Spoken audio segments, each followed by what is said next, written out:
So, you want to learn to code? That is awesome. Think of it like learning to build anything. A robot, a website, a game. Before you can start building, you need your tools. Python is one of the best tools you can possibly have. It's like a super-powered Swiss Army knife for programmers. Big companies you know and love use Python. Google, Netflix, NASA. Getting it set up on your computer is the very first step. It might sound a little technical, but trust me, it's easier than building a squirrel-proof bird feeder. This is your ticket to the show, the key that unlocks a world where you can tell your computer exactly what to do. Think of it this way. Your computer speaks its own language, a bunch of ones and zeros that are really hard for us humans to understand. Python acts as a friendly translator. You write instructions in simple English-like words, and Python turns them into commands the computer can follow. This is why it's so popular with beginners. You don't have to get bogged down in confusing symbols and weird rules right away. Installing Python is like hiring that translator and getting them ready to work for you. Once it's installed, you have the power to create, automate, solve problems. It's a fundamental step that every single programmer takes. Now, you might be thinking, can't I just code online? And yes, you can. But installing Python on your own machine is a game changer. It gives you complete control. You can build bigger, more complex projects that aren't limited by a website's rules. You can install special packages, think of them as pre-built toolkits, creating art with AI, analyzing huge amounts of data. Having Python locally means your workshop is always open, ready for you to tinker and experiment whenever inspiration strikes. It's the difference between borrowing a friend's tools and owning your very own professional set. This guide is here to make sure that first step is a success. We're going to walk through the process for the three main types of computers: Windows, Mac, Linux. No confusing jargon, just simple, clear instructions. We'll tackle the common little trip-ups people run into so you can dodge them like a pro. All right, Windows users, this is for you. Getting Python on your machine is super straightforward. First, open up your favorite web browser. Chrome, Edge, Firefox, whatever you like. Go to the official Python website, python.org. This is the one and only place you should download Python from. Once the page loads, you'll see a Downloads menu. Hover over Downloads and a Download for Windows button will appear. Click that button to download the installer, .exe.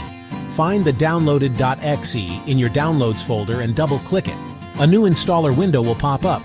Look at the very bottom. Add Python to Path. Check that box, don't skip it. Then click Install Now. Watch the installer progress bar as files copy. Wait until it says Setup was successful. Click Close. You installed the Python interpreter. You installed the standard library. You installed idle, the simple code editor. Because you checked Add to Path, you can run Python from command prompt to test it. Mac users, your turn.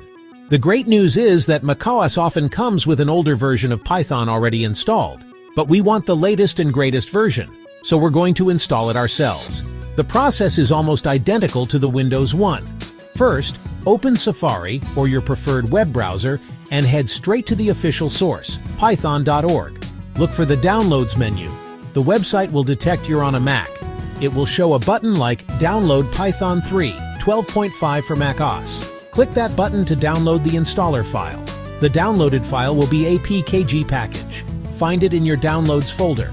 Double-click it to start the installation. You'll be greeted by a friendly installer wizard. Hello, Linux explorers. You're using an operating system that developers absolutely love. The process for getting Python on Linux is a bit different, even more direct. Instead of downloading an installer, we're using the terminal. Most modern Linux distributions, like Ubuntu Debian, come with Python 3 pre-installed. But check for the latest version and the tools to manage it. First, open your terminal. You can usually find it in your Applications menu or by pressing Ctrl-Alt-T together. In the terminal, we'll use a package manager. Think of it as an app store for programmers. On Ubuntu and Debian-based systems, it's called Apartment Good Practice. Update your package list. Type sudo apt update. The command will install or confirm Python 3. Type sudo apt install Python 3. You can do that with this command sudo apt install Python 3 pip. That's pretty much it. This is the moment of truth. We need to make sure Python was installed correctly and that our computer knows where to find it. This is where we run our very first classic piece of code. It's a tradition as old as programming itself. For Windows users, Start menu, type CMD, open Command Prompt. For Mac users, open Terminal. For Linux users, open Terminal.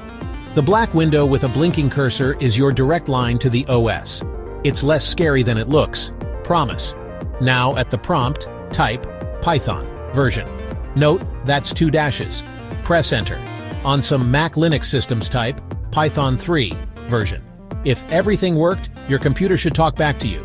It will print out something like Python 3 12.5. This means installation succeeded and the OS can find Python. If you see command not found, you probably missed add to path on Windows, or there's another issue. Don't worry, fixable. Next, let's run a Python program. In the same window, type Python, or if needed, Python 3, press Enter. Prompt should change to, then to, and now you're inside the Python interpreter. The computer is now listening for Python commands, not system commands. This interactive mode is great for quick tests, a superpowered calculator. For the grand finale, type print hello world. Make sure parentheses and quotes are exact. Press Enter. The next line should print, hello world, you did it, your first program ran. This confirms your setup is working and you're ready to code. To exit, type exit and press Enter. Congratulations! You've successfully installed Python and run your first program. You've climbed the first and often most tricky hill. So, what comes next? Keep your tools sharp. Python is constantly being improved by a massive community of developers. New versions are released regularly. Performance boosts, new features, important security fixes. About once every few months, visit python.org to check for a new version. The update process is the same as installation. It installs the new version over the old one.